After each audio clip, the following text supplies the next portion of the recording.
So in this video, I want to discuss the name of Yahuah. I know that I've went off on some rants in previous videos. There hasn't been a lot of structure to most of them, but I do want to make sure that I present structured videos. And I have compiled countless notes throughout the years, not only on this specific subject, but on other subjects, whether it be historical events or biblical scripture, biblical writings, and other writings as well. And so, uh, you know, in this particular video, we're going to discuss the name of Yahuah. I'm going to kind of allow you guys access to a note that I have compiled. I will attach it in the descriptions as a doc, as a Google Doc, and then that way you guys can go and read the note yourself, study it, see if you can, add to it or whatever you want to do on your own. Search scriptures and see what they say, as well as other writings, and see what they say. So with that being said, I want to start with the etymology, then we'll get into some writings on it. I believe they're apocryphal writings in this part one, and with also on that same note, I want to also let you know that this will be a 5-part series, and I may attach to the 5th part, there may be a bonus section attached to the end of it, with another note that I have acquired over the last 7-8 years of me being saved. And if I do attach that in part 5, I will also link the Google Doc for that particular note as well in the description, so you'll be able to access all the notes that I reference in these videos. You'll have access to via Google Doc in the description. So with that being said, let's start with the etymology. The etymology of the name Yahuah, which is Yod-He Vav-He in the Hebrew. And in the Hebrew, you would read from right to left. So you may look at it and you may think it's Hey, Vav, Hey, Yod, but it's actually Yod, Hey, Vav, Hey, which is known as the Tetragrammaton. And it just, the transliteration or the pronunciation is Yahuah. The 4 letters, again, as I said, Yod, Hey, Vav, Hey. This form is known as the Tetragrammaton. Again, here, the pronunciation Yahuah reflects both the ancient Semitic structure of the verb to be and the theophoric element Yahu preserved in countless Hebrew names, which you will see later on. The root meaning is he who is, he who causes to be. The most widely supported Semitic root of Yod-He Vav-He is Hayah, to be, to exist, to become. That's the meaning. It is to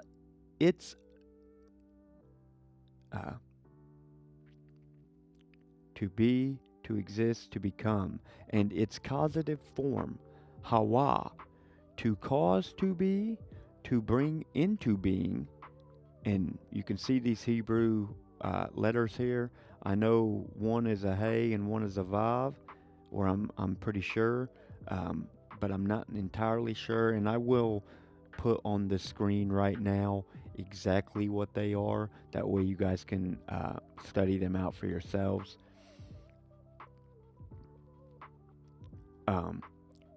Exodus 3:14, Hayah Asher Hayah, which means I am, I will be, who am, I will be. I am, I will be, who I am, will be. Verse 15 then confirms, this is my name forever, Yahuah. Thus, Ayah, I am, I will be, first person, Yahuah, he is, he will be, third person. The name Yahuah is the third person form of the verb to be, meaning Yahuah, he is, he exists, he causes existence, or the ever-existing one. This is both ontological,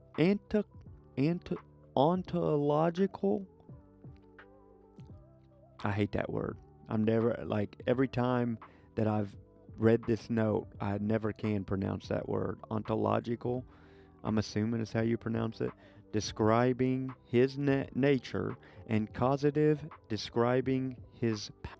Ancient Hebrew verbs are built on 3 consonants. For Yahuah, root, ayah, hayah, or ahwa. Both roots are attested in ancient Hebrew. Modern scholars and ancient Semitic linguistics agree that frequently interchange in ancient Hebrew wav, I, and hey. Oh, vav. The vav looks so much like an I, makes you think that it's an I there, but it's actually a vav. And then the hey, this is the Hebrew form of hey, and I'll put those both on the screen so you guys can see, is a verbal construction expressing Yahuah. Yod He Vav He. Thus, eternal being, continual self-existence, causative creative force, theophoric evidence, Yahu, as the preserved ancient form. The short form, Yahu, is found in hundreds of Hebrew names, and it's going to give you a list of a few here, and I'll make sure to put these on the screen too. Eliyahu, which is, the meaning of that is my Elohim is Yahu.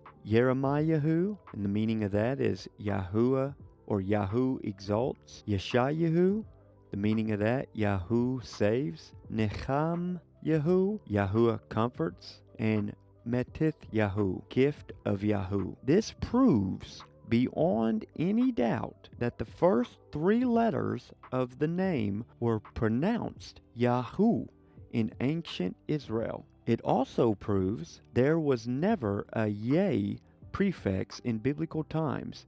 That came later. The vowel pattern, Yahu, is the authentic Semitic form. The final ah sound appears in the theophoric suffix Yahu and Yahu, or Yah and Yahu.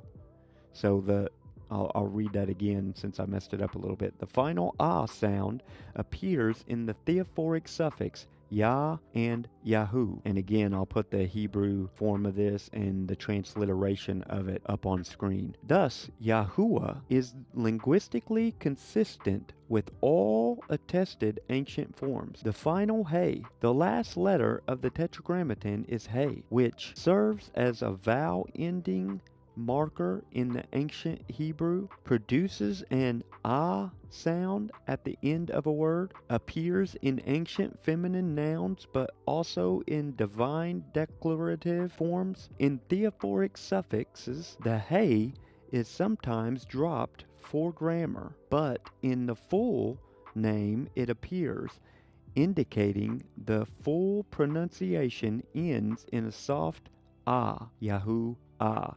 And it shows you that here on the screen, and I'll put this on the screen too. Yahuah versus later pronunciations. Over centuries, the name was systematically obscured. After 300 BCE, rabbis began substituting Adonai. In English means Lord. I don't like the word Lord because it's actually the Hebrew word for Baal, and so I don't like the English translation or the way that they translate Adonai.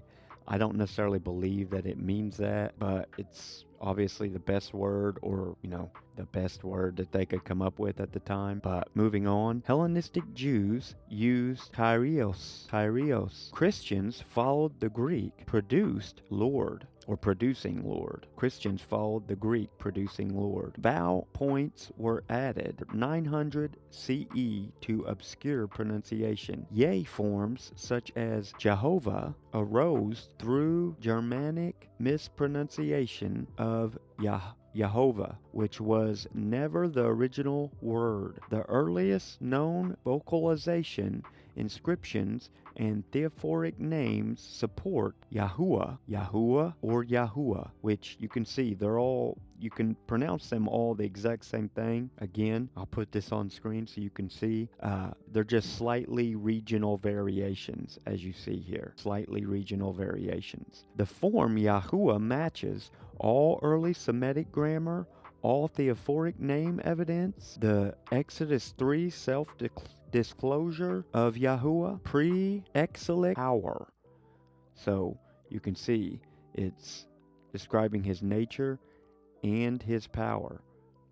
The triconsonal root Paleo-Hebrew inscriptions. Ancient evidence supporting Yahuah. Paleo-Hebrew inscriptions found in, and I'll put these on the screen because I'm not even going to try to pronounce them because they're ancient Hebrew words or ancient Hebrew writings, inscriptions, and I'm not even going to try to pronounce them. These show Yahu and Yah forms never Yeh or Yahweh. Elephantine papyri, 5th century BCE, Egypt. And I apologize if I mispronounce that name.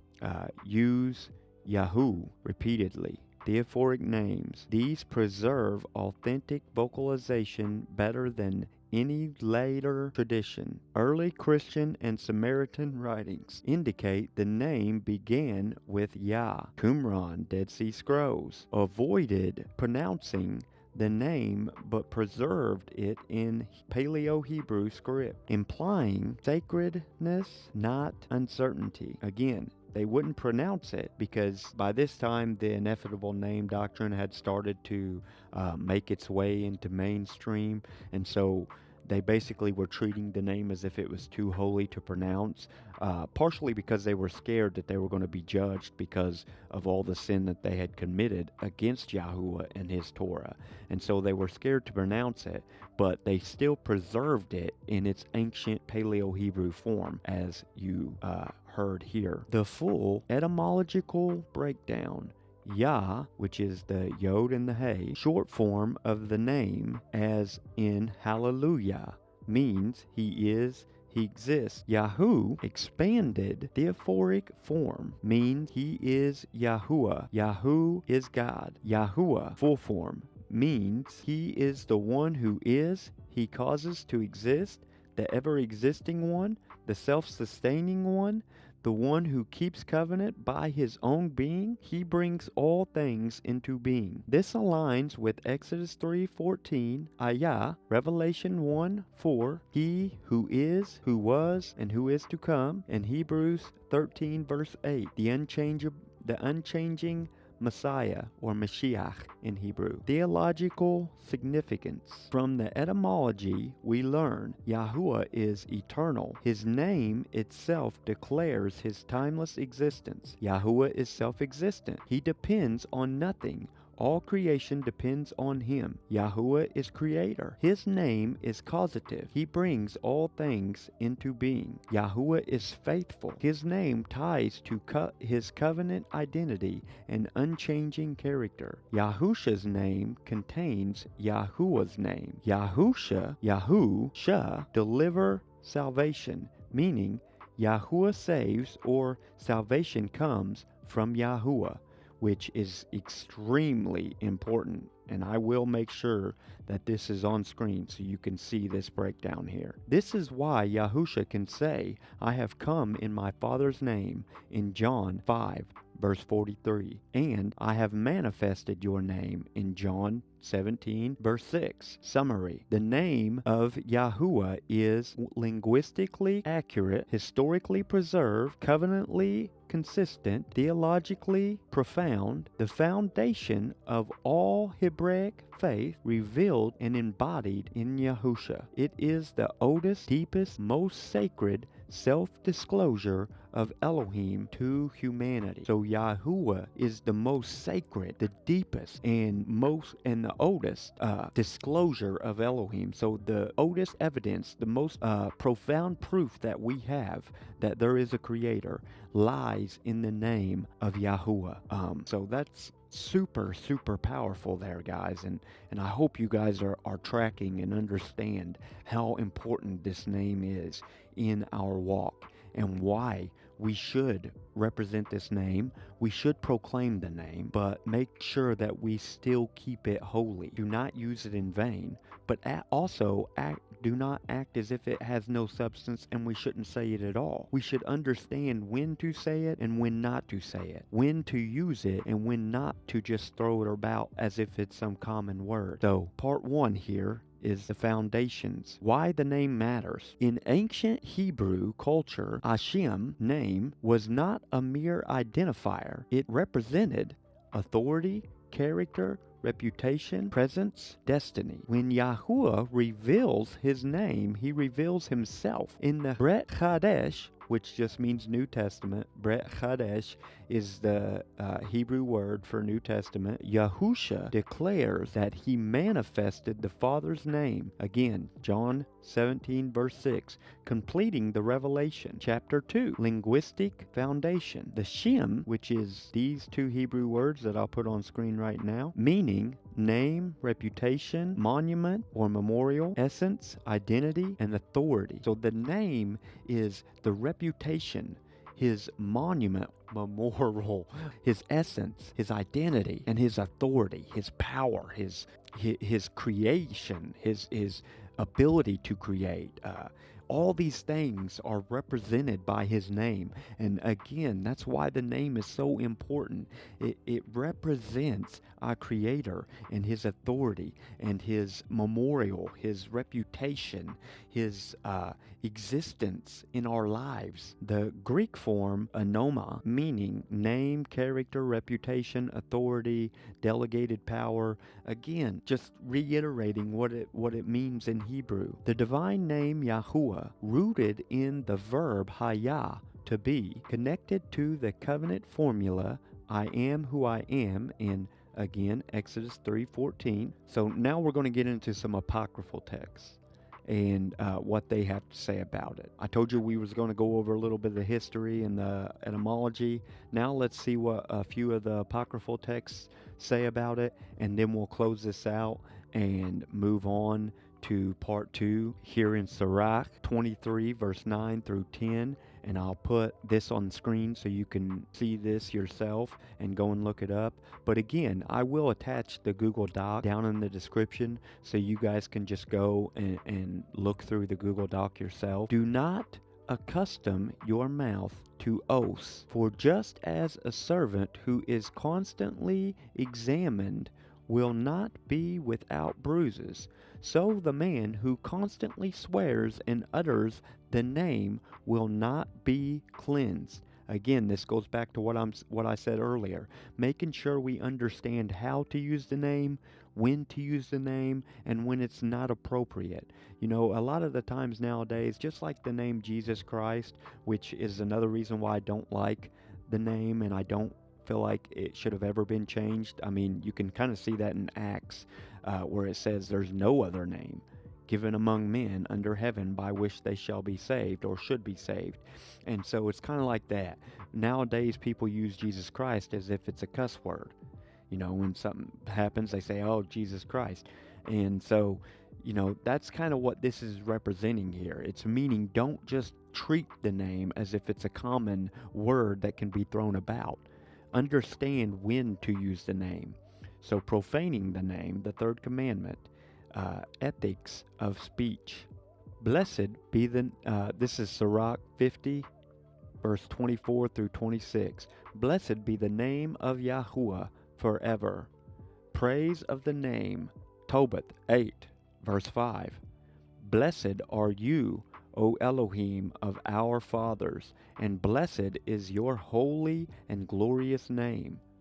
Blessing of the name echoes Psalm 113. The prayer of Ezra, or Ezariah, 1 verse 1, or chapter 1 verse 19. Do not put us to shame, but deal with us according to your kindness and the abundance of your mercy.